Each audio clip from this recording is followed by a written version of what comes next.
یا اللہ۔ پھر سانپ کا ڈسا اتنا نہیں تڑپتا جتنا غیبت کا ڈسا ہوا انسان تڑپتا ہے۔ پھر سانپ میں اتنا زہر نہیں ہوتا جتنا اس گندی زبان میں زہر ہوتا ہے۔ شیر کا پنجہ اتنا نہیں پھاڑتا جتنا یہ 2.5 انچ کی زبان گوشت کو چیر پھاڑ کے رکھ دیتی ہے۔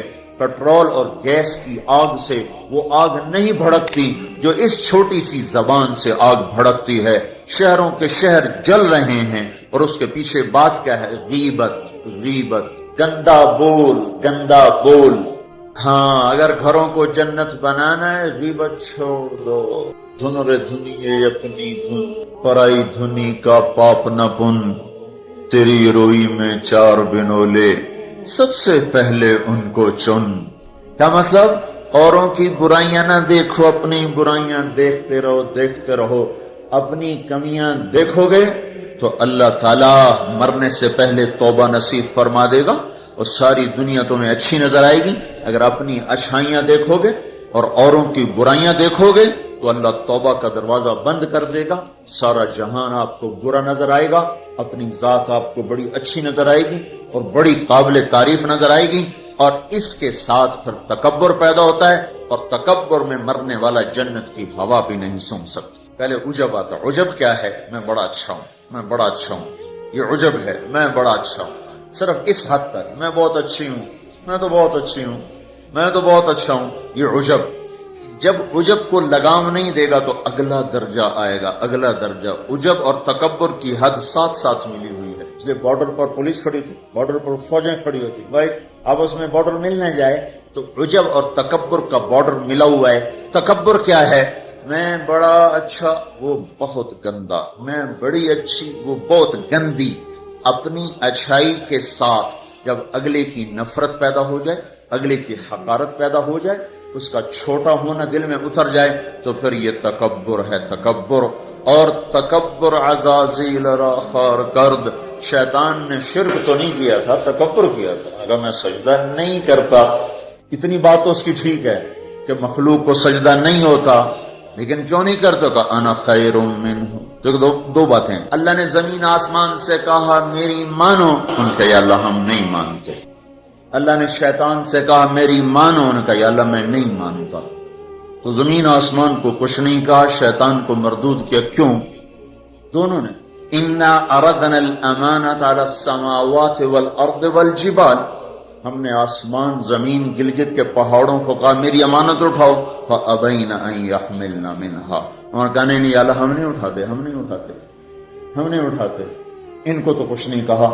اللہ نے کہا وَإِذْ قُلْنَا لِلْمَلَائِكَةِ اسْجُدُوا لِآدَمَ فَسَجَدُوا إِلَّا إِبْلِيسَ، اللہ نے کہا سجدہ کرو، شیطان نے کہا میں نہیں کرتا۔ مَا مَنَعَكَ أَن تَسْجُدَ لِمَا خَلَقْتُ بِيَدَيَّ، تو سجدہ کیوں نہیں کرتا؟ زمین آسمان تم بوجھ نہیں اٹھا رہے؟ نہیں اللہ ہم نہیں اٹھائیں گے۔ شیطان تو سجدہ کیوں نہیں کر رہا؟ میں نہیں کر رہا۔ فرق کیا ہے؟ شیطان نے کہا میں نہیں کرتا، کیوں نہیں کرتے ہو؟ انا خیر منہ، میں اچھا ہوں، یہ برا ہے۔ خلقتنی من نار، میں آگ سے بنا، آگ اوپر جاتی۔ دیکھو نا، دیا سلائی کو آگ لگاؤ اور اس کو الٹا بھی کرو تو آگ اوپر جاتی، آگ اوپر جاتی۔ خلقتنی من نار وخلقتہ من طین، میں آگ سے، یہ مٹی سے۔ استخبر، وہ متکبر ہوا، نہ کہ دفع ہو جا۔ اچھا زمین آسمان نے کہا ابھی اللہ ہم نہیں اٹھاتے۔ اللہ کہا کیوں؟ اشفق، یا اللہ ہمیں تیرا ڈر، اللہ ہمیں تیرا خوف ہے کہ ہم تیری امانت اٹھا نہیں سکیں گے، اللہ ہماری ہمت نہیں کہ ہم تیری امانت۔ اشفقنا منہا، وہ ڈر گئے کہ یا اللہ ہمارا بس کا نہیں ہے۔ اللہ کا جاؤ معاف کر دیا۔ انہوں نے کہا میں اچھا ہوں، تو مردود ہے قیامت تک کے لیے۔ تو میرے بھائیوں بہنوں، ایک بہت بڑی آگ ہے جو جنگل کی آگ سے بھی زیادہ شدید ہے، اور یہ زبان کا غلط بول ہے، یہ غیبت ہے، یہ غیبت جو سب سے زیادہ انسانوں کو جہنم میں لے کر جائے گی، سب سے زیادہ انسانوں کو جہنم میں گرائے گی۔ عیسیٰ علیہ السلام گزر رہے تھے، ایک ڈاکو بیٹھا تھا پہاڑ کی چوٹی پر، اس کی نظر پڑی، اس کو خیال آیا میں کیا زندگی گزار رہا ہوں۔ انہوں نے کہا یا اللہ میری توبہ مجھے معاف کر دے، آئندہ تیرے نبی کا ساتھ دوں گا، اور یہ کہہ کر پہاڑ سے نیچے اتر آیا۔ اور ساتھ چل دیا. ایک آدمی عیسیٰ علیہ السلام کے ساتھیوں میں سے، اس نے پیچھے مڑ کے دیکھا تو وہ ڈاکو. تو جو نیک لوگ ہوتے ہیں نا، نیک لوگ، ان کے لاشعور میں اپنا اچھا ہونا اترا ہوتا، ہم بڑے اچھے ہیں. یہ چیز بہت بڑا سبب ہے دین سے دور لوگوں کے اور دور ہو جانے کا. جنید جمشید گلوکار ہے گانا گانے والا، اب ماشاءاللہ توبہ کر لی ہے، مجھ سے بڑی داڑھی ہے، مجھ سے بڑی پگڑی باندھتا ہے. 6 سال ہم اس کے پیچھے پھرتے رہے. جب اللہ نے اس کو توبہ کی توفیق دے دی تو اس نے مجھ سے کہا میں صرف اس وجہ سے ان راہوں پہ چلا کہ تم نے مجھے حقیر نہیں سمجھا اور نفرت کا اظہار نہیں کیا، اور دوسرا کبھی فتویٰ نہیں سنایا کہ تو حرام کھاتا ہے. حرام ہی تو کھا رہا ہے، یہ ہم نے کبھی منہ سے نہیں کہا تو حرام کرتا ہے، حرام کھاتا ہے. سنتے رہے سنتے رہے سنتے رہے، چلتے رہے چلتے رہے. 6 سال کے بعد خود ہی توبہ کر لی، 3 چلے بھی لگا دیے اور داڑھی بھی رکھ لی اور چلے بھی لگ گئے اور کتنے حج ہو گئے. اور اس کے پیچھے کیا تھا؟ صرف محبت. اس کے گناہ کا اس کو تانا نہیں دیا. تو یہ جو تانا دینا ہوتا ہے یہ اور لوگوں کو دین سے دور کرتا. تو اس آدمی نے عیسیٰ علیہ السلام کے ساتھی نے یوں دیکھا اور بڑی حقارت سے کہا ہاں بڑے آئے ہیں. جو نیک لوگ ہوتے ہیں، نیک پاک عورت، پردے دار عورت، کوئی آ گئی ایسی بیچاری تھوڑی سی اعمال میں ڈھیلی تو اس کو بڑی ایسے نفرت کی نظر سے دیکھتی، آپ بڑی نیک حاجن بنتی، اس کو ایسی نظر سے دیکھتی. یہی حال یہ پکے نمازیوں کا ہے، یہ ایسے دیکھتے ہیں کہ جیسے پتہ نہیں اگلا دین سے ہی نکل گیا ہے. تو اس نے یوں دیکھا تو اللہ تعالیٰ نے فوراً جبریل کو بھیجا، کہا میرے روح عیسیٰ تیرے پیچھے 2 آدمی آ رہے ہیں، ایک تیرا ساتھی ہے، ایک ڈاکو اور چور و چکا ہے. ڈاکو سے کہو تیری توبہ پر تیرے پچھلے سارے معاف، تو نئے سرے سے عمل کر. اور اپنے ساتھی سے کہو تیری نفرت کرنے پر تیری ساری نیکیاں برباد، تو بھی نئے سرے سے اب نیکیاں، تیرا سب ختم. تو ٹھیکیدار ہے میرے بندے کو حقیر سمجھنے کا. تو میرے بھائی اور بہنوں، ہمارے گھروں میں آگ ہے، آگ، اور وہ آگ چولہے کی آگ سے تیز ہے، پیٹرول گیس کی آگ سے تیز ہے، اور وہ غیبت کی بھڑکائی ہوئی آگ ہے. یہ وہ آگ ہے جو زبان نے بھڑکائی ہے، اس کو پانی سے نہیں بجھایا جا سکتا. تمہارا گلگت کا خوبصورت بہتا ہوا دریا یہ سارے کا سارا روک کر گلگت کے اوپر ڈال دیا جائے تو بھی یہ آگ ٹھنڈی نہیں ہو سکتی. اس آگ کو ٹھنڈا کرنے کا اللہ تعالیٰ ہی نے کہا ہے طریقہ، جو بتایا کہ لا یغتب بعضکم بعضا، بند کر لو زبانیں، غیبت مت کرو. لا تجسسوا، ہمارے نبی نے کہا کسی کی ٹو نہ لگاؤ، کیا کرتی ہے کیا کرتا ہے. لا تحسسوا، لا تجسسوا. تحسس کیا ہے؟ خود پیچھے پھرنا. اور تجسس کیا ہے؟ کسی کو پیچھے لگ جاؤ دیکھو کیا. جیسے پولیس بھی نہیں، حکومت والے CID لگاتے ہیں نا، CID، یہ تجسس ہے. تجسس جاسوس، اسی سے جاسوس ہے. تجسس سے جاسوس. اور وہ رپورٹ لکھتے ہیں، وہ الٹی لکھیں سیدھی لکھیں، اسی پہ فیصلے ہوتے ہیں. تو میرے نبی نے کہا کسی کی ٹو نہ لگاؤ، کسی کی برائیاں نہ دیکھو، برائیوں پہ پردے ڈالو، اچھائیوں کو اچھالو، تو اللہ تمہیں سیدھا جنت کی راہوں پر لے جائے. تو جہنم وہ ہے جو اس میں مسلمان مرد عورتوں کو ڈالا جائے گا جو نافرمانی کرتے، نماز چھوڑتے مر گئے، سود کھاتے مر گئے، حرام کھاتے مر گئے، رشوت لیتے مر گئے، نماز چھوڑتے مر گئے، روزہ چھوڑتے. ایک اور بتا دوں، یہ گناہ تو عام ہیں. بہنوں کو حق نہیں دیا اور اس کے ساتھ مر گئے. بہنوں کا حق ہے نا باپ کی جائیداد میں، ماں کی جائیداد میں. اگر باپ نے 3 روپے چھوڑے ہیں، ایک بھائی 2 بہنیں ہیں، 2 روپے ایک بھائی کو ملے اور آدھا ان کو ملے گا، تو کیا ہوا بھائی؟ ادھر کیا ہوتا ہے؟ سارا حق بھائی دبا کے بیٹھ جاتا. سارا حق بھائی نے دبایا، اور بھائی کیا ہوا؟ کہا جی ہمارا رواج کوئی نہیں. اچھا قرآن تو کہتا ہے للذکر مثل حظ الانثیین، 2 بیٹیوں کے برابر ایک بیٹے کا حصہ ہے. 1 روپیہ بیٹی کو ملا، 2 روپے بیٹے کو ملے، 8 آنے بیٹی کو ملے، 1 روپیہ بیٹے کو ملے گا. پر اللہ تبارک و تعالیٰ نے عورت کا حق پہلے بتایا، مرد کا حق بعد میں بتایا. للذکر مثل حظ الانثیین، للذکر مثل حظ الانثیین. اور یہاں ساری گلگت کی وادی بہنوں کا حق کھا جاتی ہے، اور کوئی کہتا بھی نہیں کہ حرام ہو گیا. تو رشوت کھائے تو کہتے رشوت کھاتا ہے، کوئی سود کھائے کہتے بڑا مجرم ہے سود کھاتا ہے. کوئی ڈاکہ ڈالے تو کہتے بڑا ظالم ہے، ڈاکے مارتا ہے. سارے گلگت والوں نے بہنوں کے حق پہ ڈاکہ مارا، نہ کوئی مقدمہ ہوا، نہ کوئی فریاد ہوئی، نہ کسی نے ہائے کی. اور کسی بہن نے کچھ مانگ بھی لیا تو الٹا اسے پہ چڑھائی ہو گئی. بہنوں کا حق کھاتا ہوا مر گیا، جنت کی ہوا بھی نہیں لگی. ماں کا حق کھا لیا، خامد مر گیا، اللہ نے ماں کا حق رکھا ہے.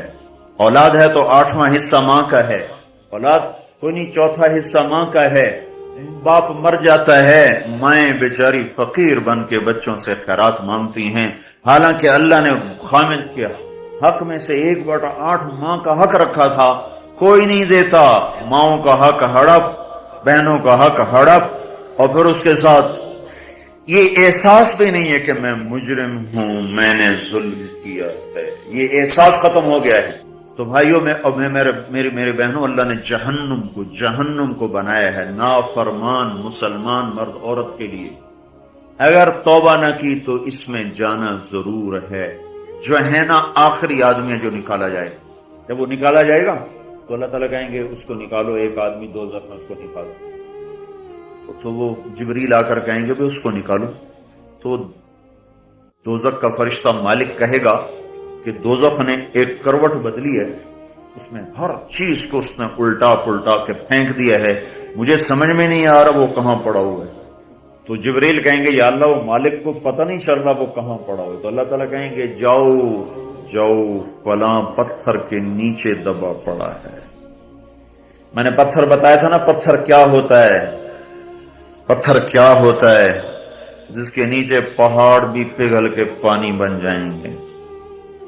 اللہ تعالیٰ کہیں گے فلاں دوزخ کے کونے میں پتھر کے نیچے ہے.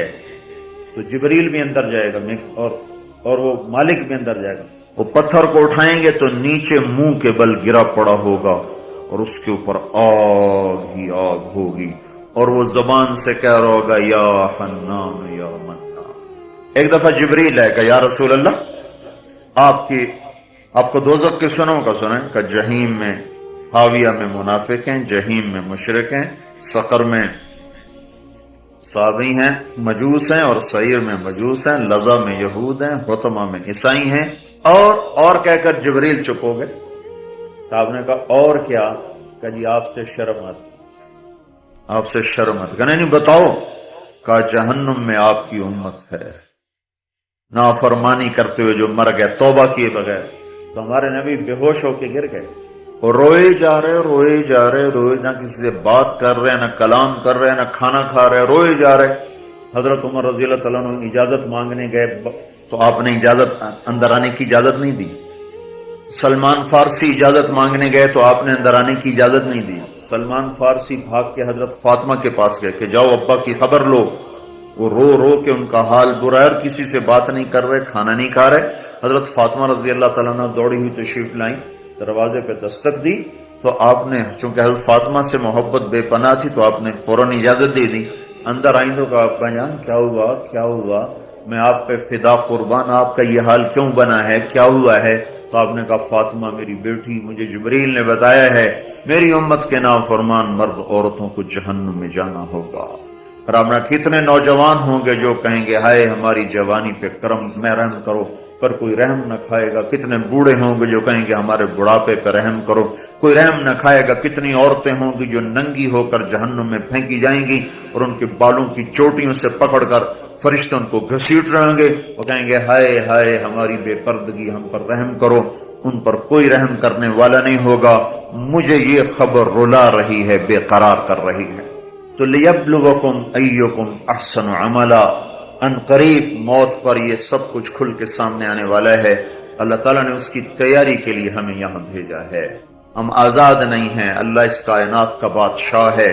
زندگی موت کا نظام بنایا اور عزت اور ذلت کا نظام بنایا، جنت اور جہنم کا نظام بنایا، عرش فرش زمین آسمان چاند تاروں کا نظام بنایا، اور دنیا اور آخرت کی ساری عزتوں تک پہنچانے کے لیے حضرت محمد صلی اللہ تعالی علیہ وسلم کو رہبر بنا کر، ہادی بنا کر، قیامت تک کے آنے والے انسانوں کے لیے رہبری کا طریقہ دے کر آپ نے مدینے مکے کی پہاڑیوں سے آپ کو چاند بنا کے، سورج بنا کے آپ کو طلوع فرمایا اور پھر قیامت تک کے لیے سورج چمکتا رہے گا، یہ چاند چمکتا رہے گا، نہ یہ گھٹتا ہے، اور نہ اس پر کوئی گہن لگتا ہے، نہ اس پر کوئی داغ آتا ہے، نہ اس میں کوئی آگ ہے۔ آپ ساری دنیا کے مردوں عورتوں کے لیے عزت کا راستہ لے کر آئے، بلندی کا راستہ لے کر آئے، کامیابی کا